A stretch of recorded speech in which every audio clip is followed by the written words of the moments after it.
Welcome to What is Going for new thought from the edge of Each week on OMTimes flagship radio show, veteran broadcaster, author, and media consultant Sandie Sedgbeer conducts thought-provoking interviews with inspirational authors, artists, musicians, scientists, speakers, and filmmakers who are working at the point where spirituality and science meet consciousness at the very edge of Here is your host, Sandie Sedgbeer. Hello. We've all had moments in our lives when we've felt deflated, defeated. Life has confronted us with one challenge too many. We've run out of steam and don't know where we're going to find the strength to even fight another day. One person who is very familiar with such scenarios, and indeed has become the doyen of helping others rise up from rock bottom, fix their lives, and even find something to celebrate in their challenging times, is internationally best-selling author Iyanla Vanzant. One of America's most celebrated New Thought spiritual teachers and inspirational public speakers, Iyanla Vanzant is the much-loved host and executive producer of the award-winning hit Iyanla, Fix My Life on Oprah Winfrey's own network. Iyanla Vanzant joins me tonight to share the powerful insights and practical tools to help us rise up from rock bottom and heal the hard stuff in our lives that she shares in her popular books, courses, events and TV programs. Iyanla Vanzant, welcome. Well, thank you for having me, Sandie. How are you today? I'm really good, thank you, Iyanla. And good, you? Good. I'm good. Talking about one of my favorite subjects, rock bottom. Yeah, absolutely. You know that one very well, don't you? Very well, yes. I have real estate there. Yeah, you bet. Yeah, I mean, and you've been incredibly honest about your, let's say your staycations on that real estate. You know, the harrowing ups and downs you've had to face in life, from being raised by an extremely strict grandmother to being raped at an appallingly young age, to being a teenage mother at 16, to having 3 children and a physically abusive husband at 21, to suicide attempts and many beatings later, leaving your husband and becoming a welfare mum. I mean, all of that, and then the incredible success, and then more downs when you nursed and lost your daughter to colon cancer. And really, that's just the barest bones of the rock bottoms that you've faced. Suffice to say that there can be few people who have more right than you do to show others how to rise up and fix their lives, or to boldly say, and I add, not without compassion, get over it. No matter what life throws at us, there is a way to heal the hard stuff. And that, of course, is the title of one of your recent books. What I want to know is, where did you find the strength and resilience to keep going? Well, you don't really find the strength. You realize that you are strong. There's a difference in seeking something outside of you and becoming aware that what you need is inside of you. So I think through my experiences, what I learned to become aware of and what I learned to appreciate was my strength. The ability to move from one rock to the next, or from the rock to the peak, back down to the rock and back up to the peak. Because so many of us think that our experiences come to crush us, when the truth is they come to stretch us and grow us. Yes, and it takes us a long time to get to understand that one. Yeah, because it's easier to believe and see yourself as damaged, wounded, broken, helpless, than it is to take responsibility for your power. At least let me speak about myself. It was easier for me to be a victim, to be damaged, to be broken, to be wounded, than it was for me to take responsibility for my power, because I had been programmed and conditioned to believe I was powerless. Yeah, as so many are. You know, the standout thing about you, Iyanla, and, I've read several of your books, and there are a few books that have touched me as much as your book about pieces. It just really, really impacted me very, very deeply. But the interesting thing about you is that you truly have had so many appalling things happen in your life. And you've been so honest about learning how to put one foot in front of the other to move through them, and then getting knocked back down again. And yet you kept on going. You kept on, working your way through that. And the honesty and the courage in that, I think, looking at you from a distance, I think that's what makes what you do so attractive to other people, because you've truly been there. Yeah. But I think what has helped me, Sandie, is early on, I think because my grandmother was a Native American, and because I was really raised in an experience of culture, understanding culture and language and art and dance and music, that I knew that my soul, the inner part of me, that my soul chose to be here at this time, in this body, in this way. So I never got stuck in victimhood. I didn't understand why my soul would choose the things that it chose. But I also know that they were purposeful. I knew that from a young age. I knew the power of choice. I knew my experiences were purposeful.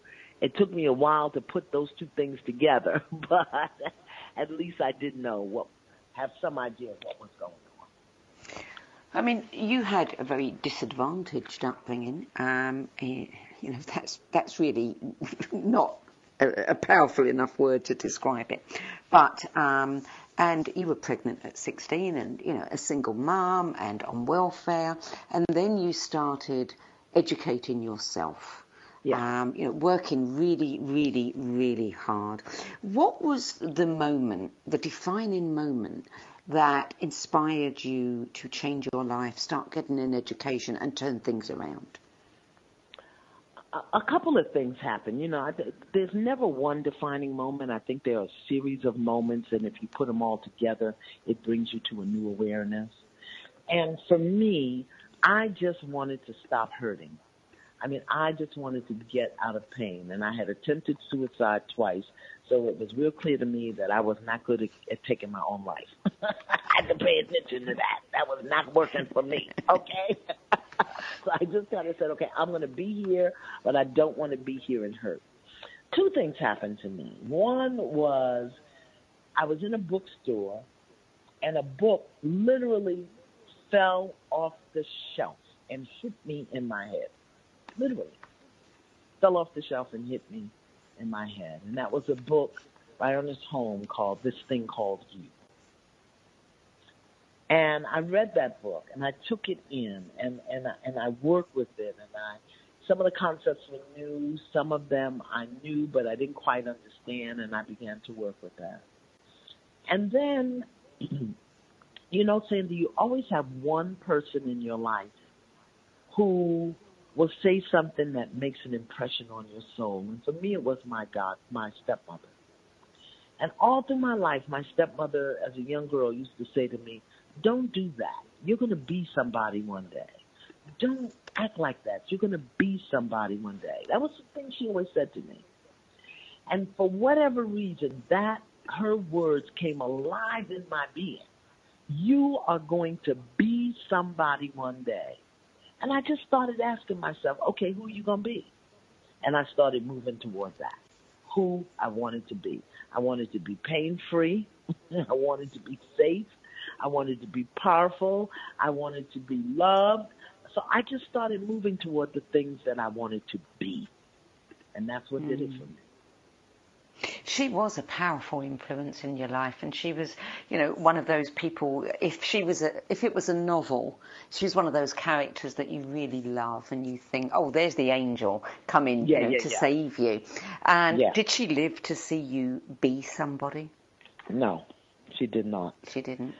No, she did not. She passed before I graduated from law school. So she did. When I graduated from college, she had lupus. She had ultimately surrendered her life to lupus. But when I graduated from college, she wasn't able to come to the graduation. And then I went to law school, and before I completed law school, she surrendered her life. So she didn't get to see it, but she knew it. And I think, she's just one of my angels now. Yes. Did your father, I mean, you had an interesting relationship with your father. You knew him. He wasn't there a great deal until later, and certain times you lived with him. And he had his own challenges in life. You've said that nobody taught you how to be a woman, and nobody taught him how to be a man. Absolutely. And, that creates its own problems. Did he live to see you become somebody? Yes, he lived to see me become both a college grad and an attorney, and failed to acknowledge either one, which was part of his pattern. My father was in my life but not present. He was emotionally unavailable. It's a weird thing. I must have been about maybe 35 years old when I realized that I was raised in a two-parent household. Now, they weren't my parents, but there were two of them there. My stepmother and my father, then my aunt and my uncle, then back to my stepmother and my father. But in both instances, the men were so unavailable I didn't even realize that I had been raised in a two-parent household. So my father was in my life, but not at all available, not at all present, not at all accountable. And that's because that was who he was, and he had never been taught. His father was killed when he was in the womb, or maybe he might have been born. I don't remember. But he never knew his father. His father was a mixed race. His mother was a Native American. He was raised in, post-slavery Virginia. It was just a mess. So he had little identity, little foundation, lots of shame, lots of guilt, and two absent parents. So he did the best he could. I appreciate that now. I didn't know it then. But he did teach you something very valuable. I mean, you write that he was an avid practitioner of yoga and a student of Paramahansa Yogananda, and that he used to tell you to sit down, shut up, and listen, which you hated, but later on began to see the value of. Yeah, when he must have been in his late 40s when his life kind of took a turn, and he started studying under Yogananda, Paramahansa Yogananda. And he would give us these, I now know them now to be Dharma talks. But back then, they were just lectures that I didn't want to hear from my father, And the one thing he used to always say to me was, sit down, shut up, and listen, which is really the keys to meditation. When you sit down, you shut your mouth, you shut off the outside world, and you listen within. Who knew? I didn't know that then, but I know it now. And so the lesson was, the awareness was that even in his dysfunction or malfunction, he left a valuable imprint on my soul, consciously, and its benefits. The other tool for me is prayer, constant communion, communication with the God of my understanding, and being able to turn within and to commune, be in contact with, to release, to request, to affirm, to acknowledge. Prayer for me is just, everything. And when you add prayer and breath, I don't know what else you need. So those are my two strongest tools, conscious breath work and prayer. Tell us what led to the publication of your first book. How did you break into that market? Tapping the Power Within was my first book, and I was a criminal defense attorney practicing law in Philadelphia. And one day I got a clear inner guidance to leave that law office and never come back. And so I did, So coming off of welfare with 3 kids to become an attorney, and then to walk away from being an attorney to do God only knows what, because I didn't know what I was going to do at the time. That's a huge, monumental step. But what happened was, within a matter of months, I was asked to come and teach women who were on welfare, teach them how to create an action plan to get off welfare, to teach them life skills. So I did that.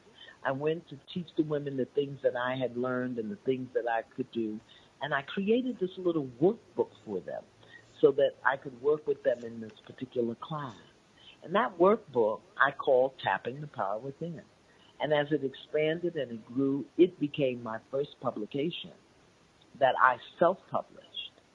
Somehow or another, it got around in different communities and bookstores. And one day I got a call from an agent who said, somebody gave me a copy of your book called Tapping the Power Within, and I'd like to know if you'd like to have it published. And so that's how it happened. The thing is that I learned from that is that when you are on purpose and when you are faith-filled, when you are prayerful, and when you give yourself permission to have a vision beyond where you are and what you know, the universe will step in and support you. It just will. It just will. But when we're trying to make it happen or worrying if it didn't happen or doesn't happen, when we're in that energy, we shut down. But did you know that then, or did you just think, wow, I got lucky? Back then, well, kind of half and half, because I was prayerful. So I kind of wondered if that was the result of the prayer. But the other part of me, the human part of me, the ego-driven part of me said, wow, imagine that.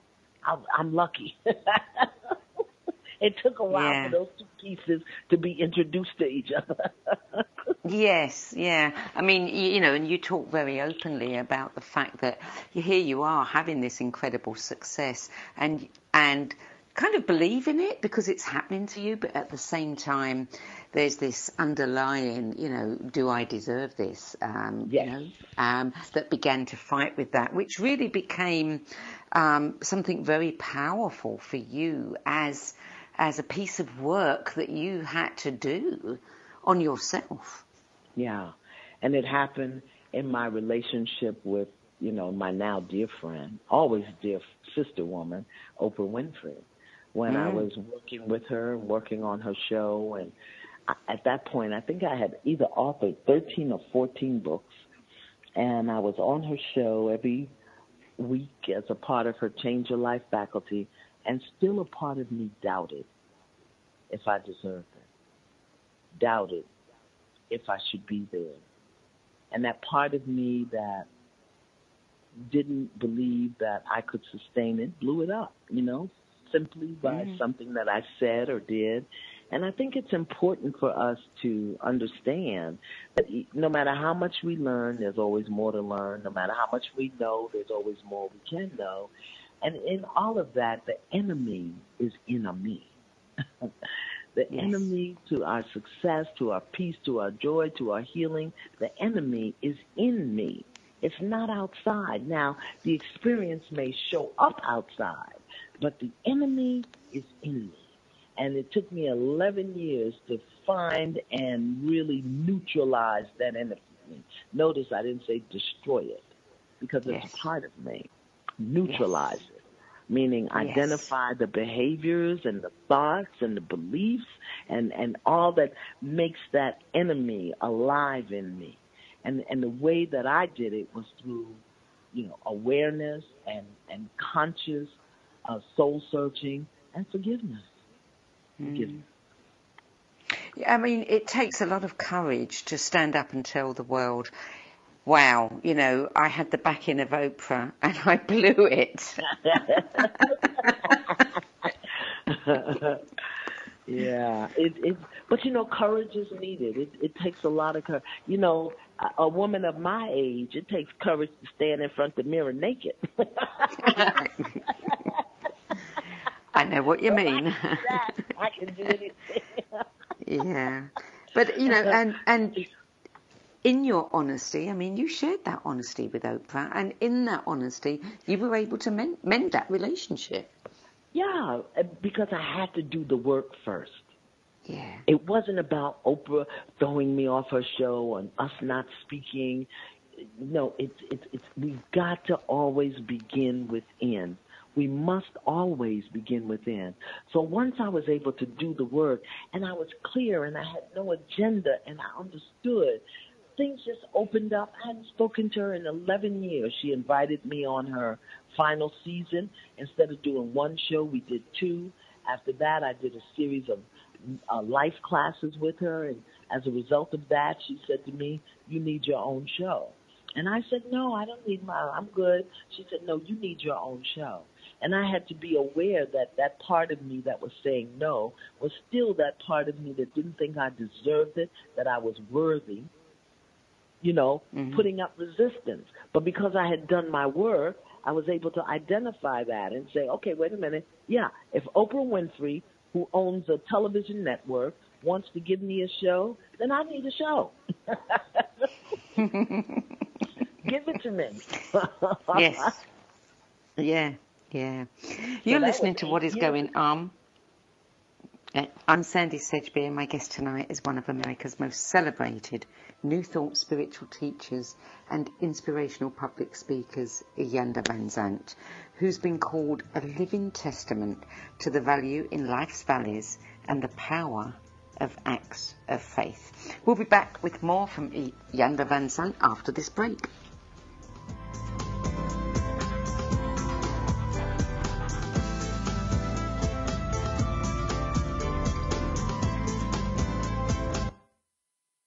The future of Internet radio is here. OMTimes Radio. IOM FM. Ascending Hearts is no ordinary dating site, but a spiritual dating site with a purpose, to link you with your soulmate. We engineer the serendipity so you can trust that you will attune with someone that has the same matching vibration as you. Ascending Hearts, the conscious dating site for the spiritually aware. Try Ascending Hearts for free. AscendingHearts.com. More than 24 million Americans have an autoimmune disorder, and that number continues to grow. I'm Sharon Saylor, and I'm one of those 24 million. To put that number in perspective, cancer affects about 9 million and heart disease up to 22 million. That's why I've brought together top experts and those thriving regardless of their diagnosis to bring you the latest, most up-to-date information. Join me, Sharon Saylor, Friday night, 7 p.m. Eastern, for the Autoimmune Hour on Life Interrupted Radio to find out how to live your life uninterrupted. Hello, I'm Sandie Sedgbeer, host of OMTimes' flagship radio show, What Is Going On. As a long-time editor, book judge, spiritual magazine publisher and radio host, I've read thousands of books and interviewed hundreds of authors and teachers. So I know what's worth reading and what isn't.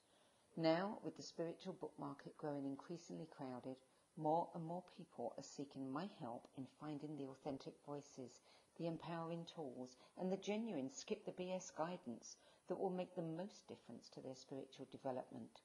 So I decided to make it easier by bringing my knowledge, experience, and considerable network of contacts together in the No BS Spiritual Book Club. There are no ads, no joining fees, no obligations, and no BS. Just an ever-growing library compiled by recognizable and respected names of the 10 best books that help them the most on their journeys. Plus, free book excerpts, audios, and live video interviews where you can quiz them about their spiritual journeys and their 10 best list choices.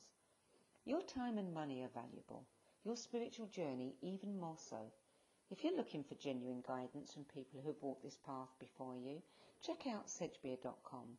Click on the No BS Spiritual Book Club tab and join the club. That's Sedgbeer.com, SEDGBEER.com. I'll see you there. I am Fidel Mshombo. I was born in a city called Bukavu in the Congo. We were a loving family, and then, boom, everything that I had disappeared in a single day. People think that when you are a refugee and they resettle you to America and all your problems are done. They don't understand that that's the beginning of everything. I was not born a refugee. I was made one. It's time we welcome refugee families with open arms. Learn more at embracerefugees.org, brought to you by the Ad Council. Welcome back. Iyanla Vanzant, let's talk about your book, Get Over It. Thought Therapy for Healing the Hard Stuff. Tell us the inspiration behind that book. Well, you know, one of the things that I learned just doing my own work and doing my own healing is that we can re-infect ourselves or re-impress ourselves with the original trauma of an experience every time we tell the story. So we tell it 1 year, we tell it the next, and we constantly re-traumatize, re-impress ourselves. And then what I realized even in my own life is that it got to a point where it really wasn't even about the trauma. It was about the excitement or of telling the story. Because I realized how the story had grown and shape-shifted and more characters had been added to it. And it had become like a little mini drama, you know.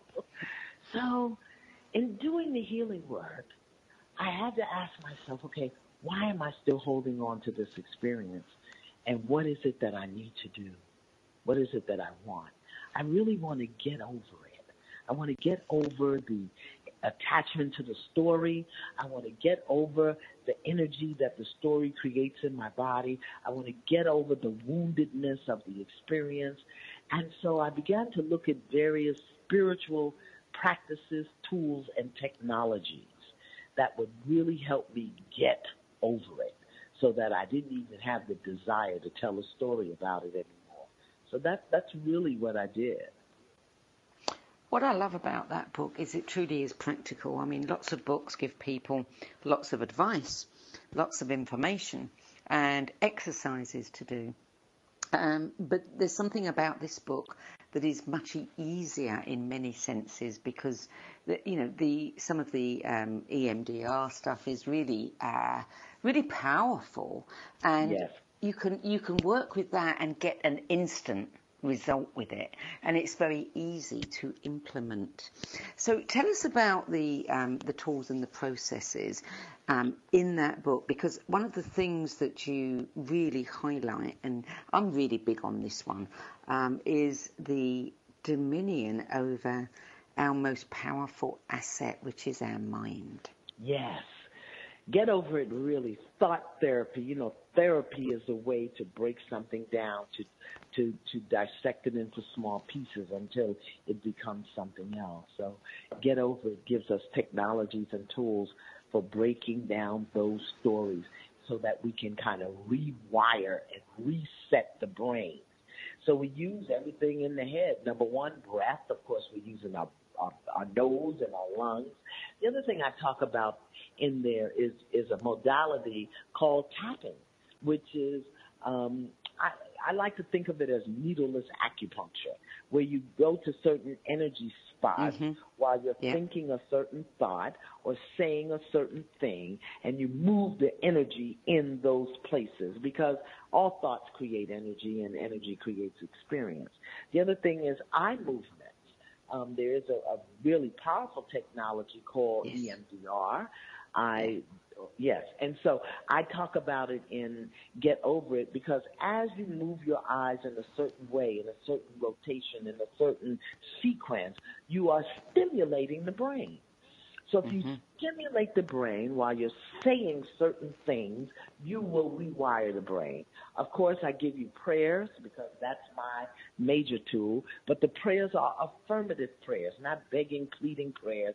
They affirm, decreeing and declaring what it is you want as you desensitize the energy in your body with the tapping and rewire your brain with the eye move. I tell you, it's just an elegant sequence of activities. Well, it's a very powerful thing to do. I mean, I know that from my own training with NLP, and I think we've heard a lot about the power of affirmations, which I'm not doubting that they're powerful, but I think many people need something more to go along with that actually cements it for them and gives them, a quick experience, if you like, of the power of it. The thing about an affirmation is the feeling. And people will mouth or mimic affirmations from the mind or the thought, but don't have the feeling. And what I've offered in Get Over It is something that will stimulate either a feeling or an energetic movement. So whether you're saying the affirmation while you're tapping, which is going to give you a feeling or move energy, or whether you're saying them while you're doing the eye movements, which is going to create a stimuli in the brain, it's going to give the affirmation a different foundation. And that foundation is some sort of feeling or some sort of sensation that will then anchor the words that you're speaking into the body. Yeah, exactly. One of the biggest things that we have to contend with when we're trying to bring about change is what you call DNTPs, the dominant negative thought patterns. Tell us about those. Wow, I had so many. Dominant negative thought patterns. I call them DNTPs, yes, because if you do not neutralize, eliminate, negate the dominant negative thought patterns, because most of them are unconscious, we don't even know we're thinking them. So what happens is when new stimuli, new information, new experiences come in, while we may have a conscious thought, that DNTP is underlying there and will rise to the surface. And the way you can identify your dominant negative thought pattern is by your self-talk. The things you say in your mind. Oh, my God, here they go again. Why me? What now? I mean, these are all self-talk messages that are really revealing to us our dominant negative thought pattern. And unless we neutralize or eliminate that dominant negative thought pattern, you can affirm all you want.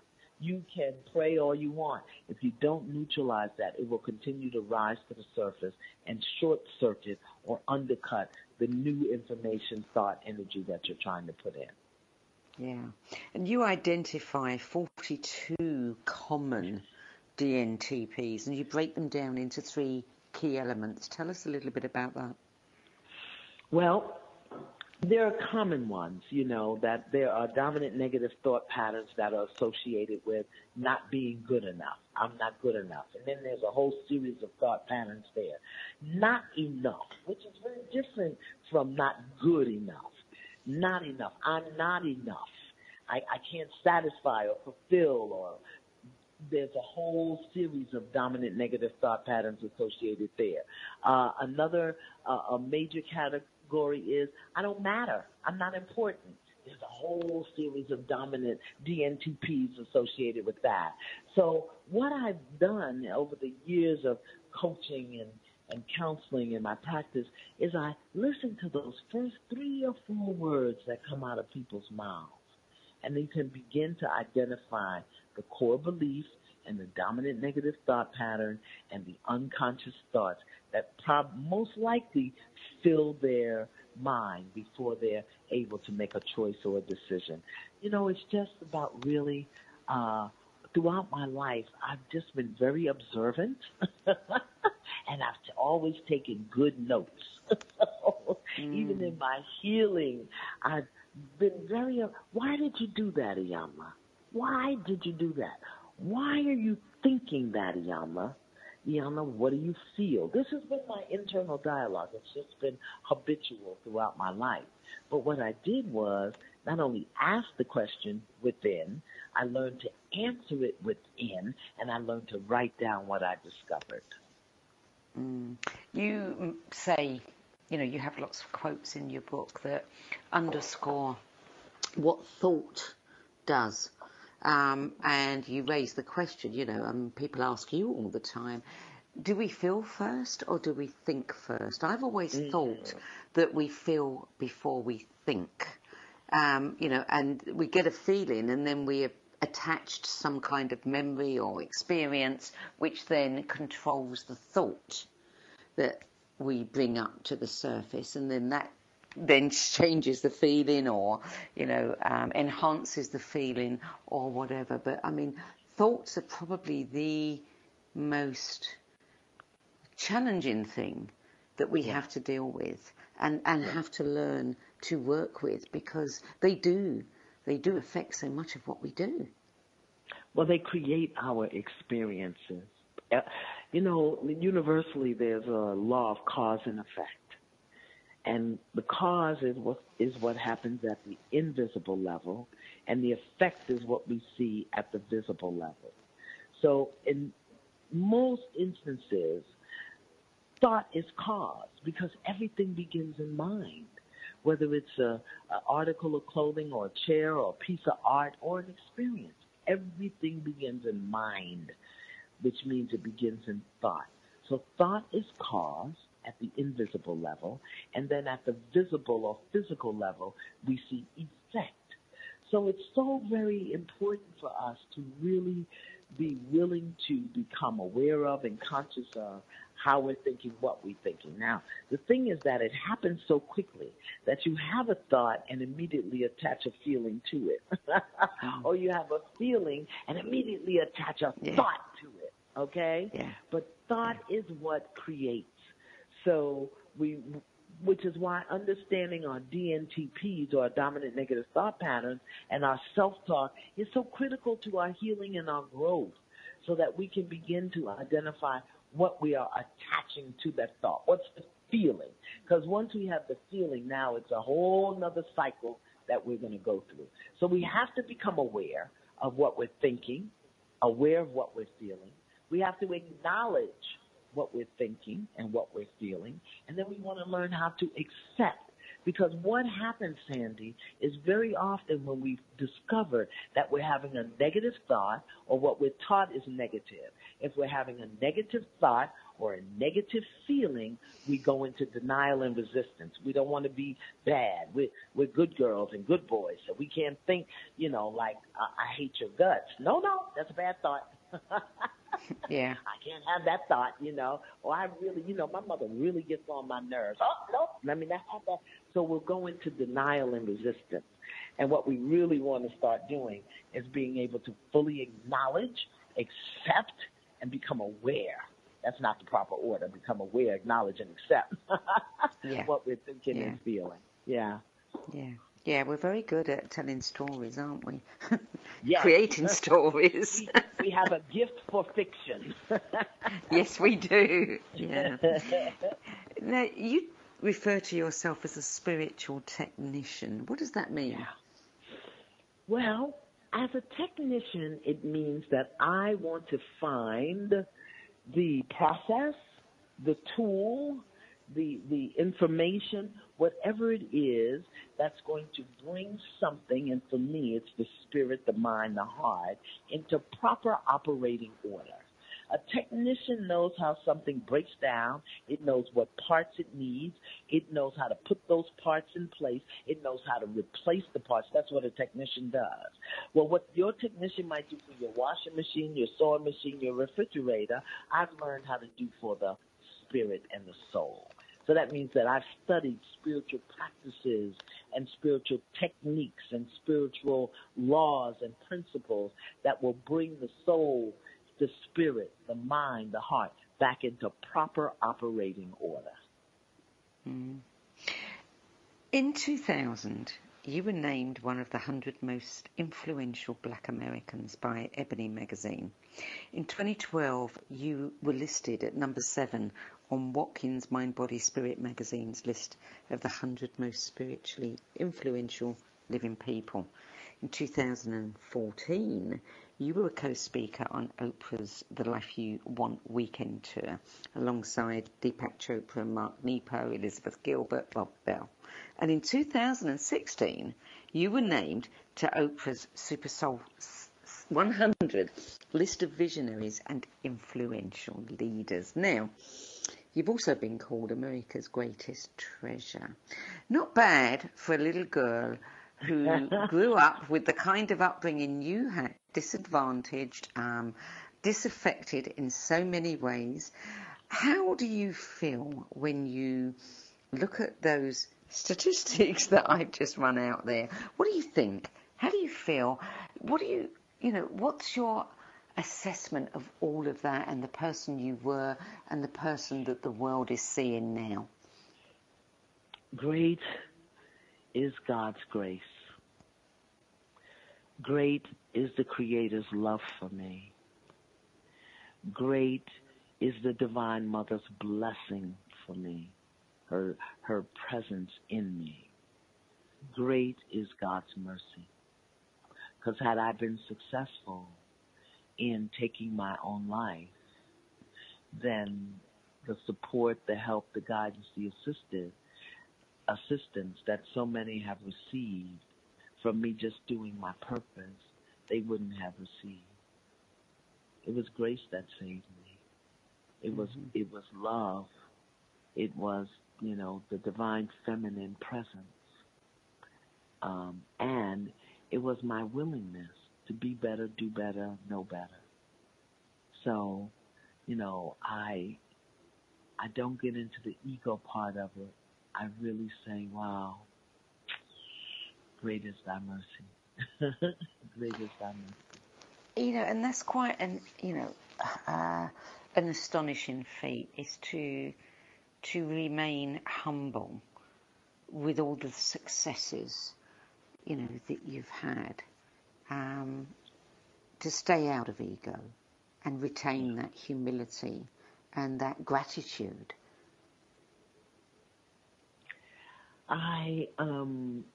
I guess, again, because I've always taken very good notes,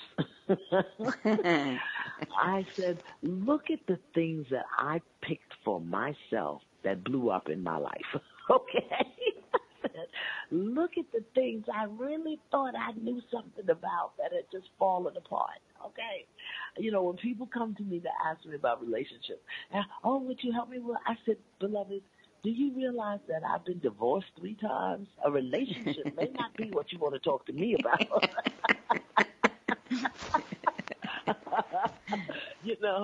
So I stay out of ego because it's really, purpose is such a higher calling, Grace is so much more elegant and present than pride, and gratitude is so much more rewarding than money for me. Yeah. And sense of humour. I mean, you've got a fabulous sense of humour, and that, I've always felt that people who have a good sense of humour can laugh at themselves and not take themselves too seriously. And, that's a wonderful gift too. Well, have you met me? I'm hysterical. I'm ridiculous. If you ever met me, I am absolutely ridiculous. Okay? And you got to be able to laugh at yourself. Because, like I said, the things that I thought were just, I got this, I'm working on this, I got this going on, just were ridiculous. So you got to laugh at yourself. Otherwise, you'll never heal. And your heart doesn't remain open. And you don't learn your lessons. You go in bitterness and resentment. And, Sandie, I married the same man twice. Okay? I didn't get it the first time. So I had to reteach that class, and it just didn't work. And what I learned from that, I learned that we love each other dearly. We're just not good together. Took us 40 years to figure that out, so we're slow learners. But, we finally figured it out. We don't have to be together and sleep together and share bills just to love each other.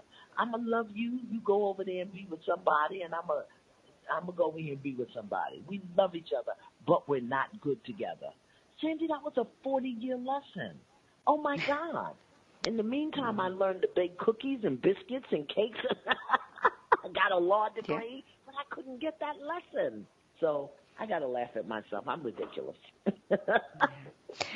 Looking back, if you had to pass on one valuable lesson to your children, to the world, what is the most important thing you've learned in life?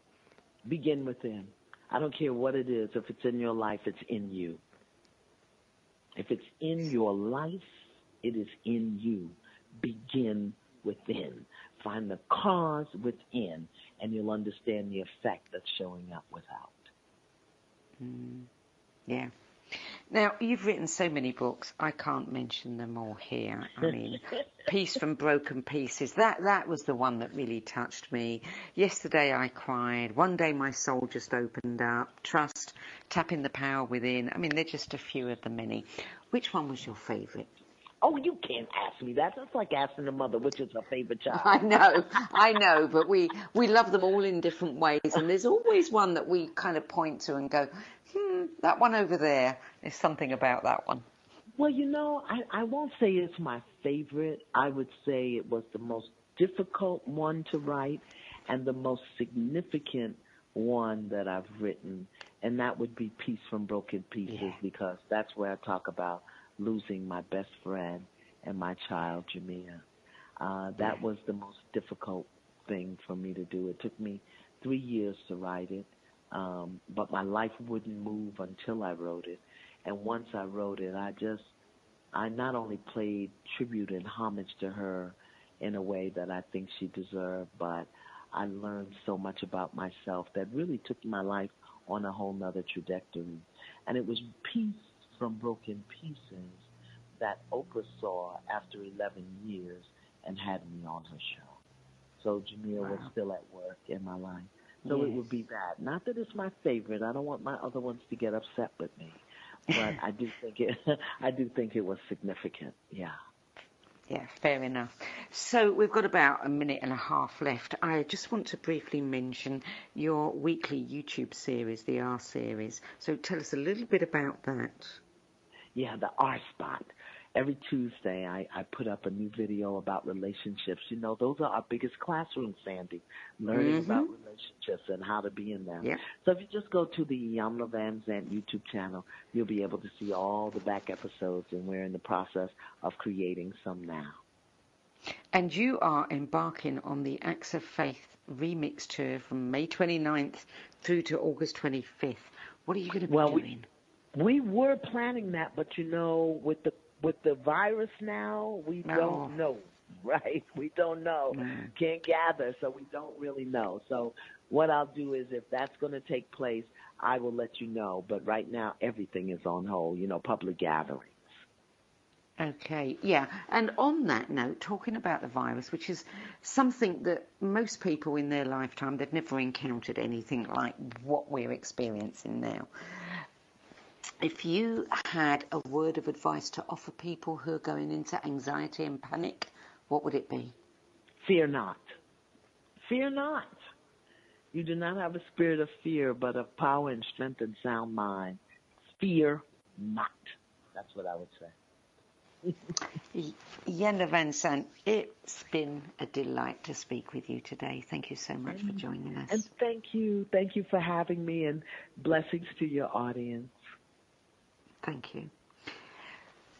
So for more information on Iyanla Vanzant's books, work, courses, appearances and events, visit iyanla.com, IYANLA.com, where you can also sign up for a free subscription to her newsletter. I'm Sandie Sedgbeer. You can learn more about me and my work as a presenter, interviewer, ghostwriter, editor and writing coach, as well as my No BS Spiritual Book Club at sedgbeer.com. And do check out Iyanla's 10 best books that she's listed as being the most pivotal in her spiritual journey. I'll be back next week with another edition of What Is Going On. Till then, it's goodbye from me.